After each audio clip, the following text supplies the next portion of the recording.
Ciao a tutti cammelli e bentornati sul canale. Il video di oggi, sull'onda di quello pubblicato settimana scorsa, dato che qualcuno di voi me lo ha chiesto nei commenti, vi porta una nuova tier list dedicata al trade su PokeHub e PokeTrade. Nello specifico oggi parliamo delle Rainbow Card, le carte con rarità Rainbow, la cornicina arcobaleno. Piccola premessa, la tier list è basata su dei dati oggettivi, non sulla soggettività della bellezza della carta. I dati oggettivi sono usabilità in meta, ricerca a livello proprio probabilistico nei trade delle due app, completamento di set o completamento di missioni segrete.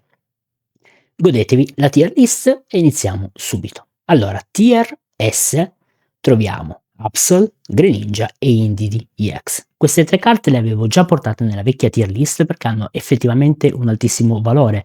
Sono strausate nel meta attuale, sono dell'ultimo set uscito, quindi ricercate anche a livello di completamento, e fondamentalmente con queste tre carte non solo potete permettervi di chiedere qualunque Rainbow esistente, ma potete anche andare a fare dei trade un po' più ricercati, chiedendo delle trainer support card a 2 stelle. Per esempio un Absol, un Greninja possono tranquillamente competere addirittura con una Mei Full Art, motivo per cui si prendono assolutamente la prima posizione. Andando nel tier A troviamo le 4 Evolution più ricercate e giocate, troviamo poi Mega Pinsir EX. Non serve particolarmente spiegarvi perché Ispion EX e Sylveon EX siano nel tier A.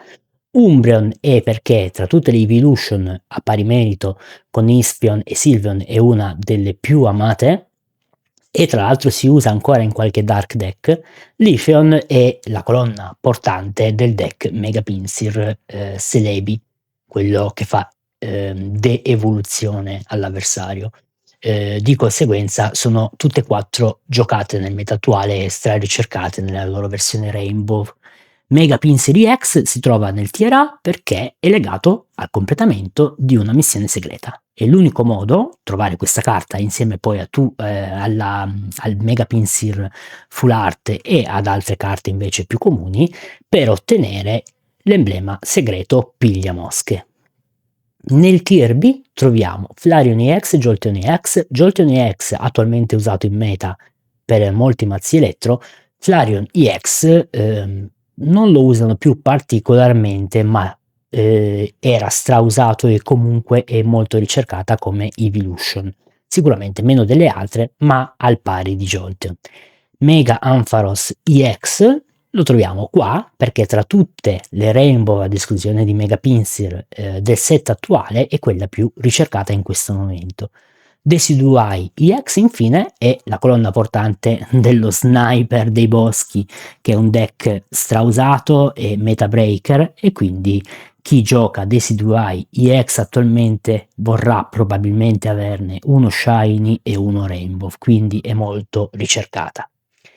Nel tier C troviamo Entei EX, che di tutto il set Sacred in Spring era la carta che ha avuto più successo e attualmente in meta qualche mazzo la gioca pure, di conseguenza ha un buon valore di mercato.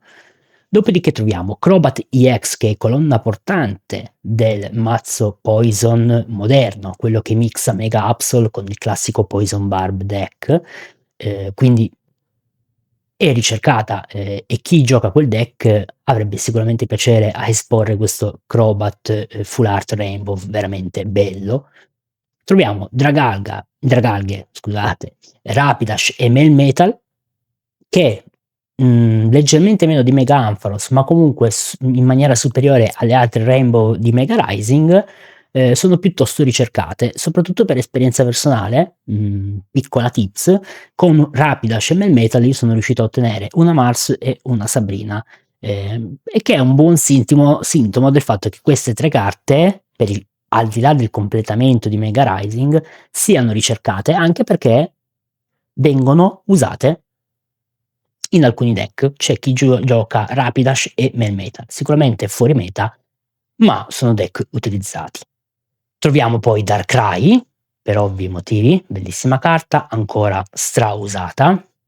E troviamo Zapdos, Moltres e Articuno, perché queste 3 carte sono legate a una seconda missione segreta. Quindi il completamento di questo trittico, il trio leggendario, il trio leggendario originale, sblocca una missione segreta ed è il motivo per cui queste 3 Rainbow sono abbastanza ricercate. E infine Glaceon, che tra tutte le Evolution è quella con meno valore, ma comunque ha una buona posizione di mercato all'interno delle Rainbow. Nel tier D troviamo Lunala e Solgaleo. Questa coppia ha un buon valore, oltre a essere belle, ma come detto questo è soggettivo. Kindra perché è stato un deck piuttosto rivoluzionario ai suoi tempi e c'è chi ancora ricerca questo Kindra EX.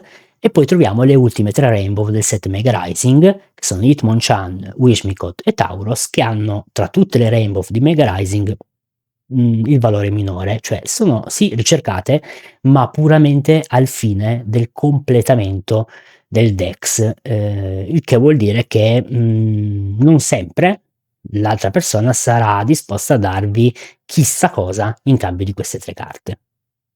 Nel tier E troviamo Infernape EX, troviamo Raikou, Pikachu, Primarina e Tapu Koko. Tra tutte le carte dei vecchi set, queste 5 sono quelle che hanno avuto più significato all'interno dell'evoluzione del metagame e di conseguenza la loro versione Rainbow è quella, sono quelle più ricercate tra tutti i vecchi set. Ok, quindi escludiamo i set più moderni o il set addirittura attuale, ma prendendo in esame i vecchi set, tra tutte le varie Rainbow, queste hanno una marcia leggermente in più. Quindi con un Infernape X, per esempio, magari potreste portarvi a casa, che ne so, uno dei 3 uccelli leggendari, perché a quella persona magari manca ancora questa carta e ha un buon appeal, ok? Per il tier F invece troviamo Dragonite, troviamo Garchomp, Guzzlord, Aerodactyl, Skarmory, Shuckle, Jumpluff e Mew. Alcune di queste carte sono addirittura ancora usate in qualche deck, completamente fuori meta o comunque abbastanza fuori meta. Garchomp EX in realtà sta facendo un rampaging back assoluto, però tendenzialmente sono giocate da pochi e possono avere un valore rispetto alle altre carte dei vecchi set, e quindi si meritano per l'appunto una posizione F piuttosto che una posizione G. Nel G potreste trovare in realtà tutte le Rainbow mancanti da questa tier list, ma per comodità ho inserito solo quelle che più mi piacevano, oggettivamente. Ve lo dico proprio in sincerità. La lista sarebbe stata piuttosto lunga, ma il significato della tier G è che per quelle Rainbow lì possiamo permetterci di chiedere solamente altre Rainbow di quel valore lì. È difficile, difficilmente riuscirete a fare un trade verso l'alto con una di queste carte. Io ho inserito Poliwrath, ho inserito Incineroar, Snorlax, Donphan, Lanturn e Tinkaton, perché tra tutte sono quelle un po' più carine e sono quelle che sto vedendo un po' di più su Pokétrade e Pokéhub. Spero che anche questa tier list vi possa aiutare a orientarvi con i vostri scambi. Vi auguro tantissima fortuna nei prossimi scambi che andrete a fare, così come nei pull, perché senza pullare queste carte di scambi non se ne vanno. E ci vediamo al prossimo video.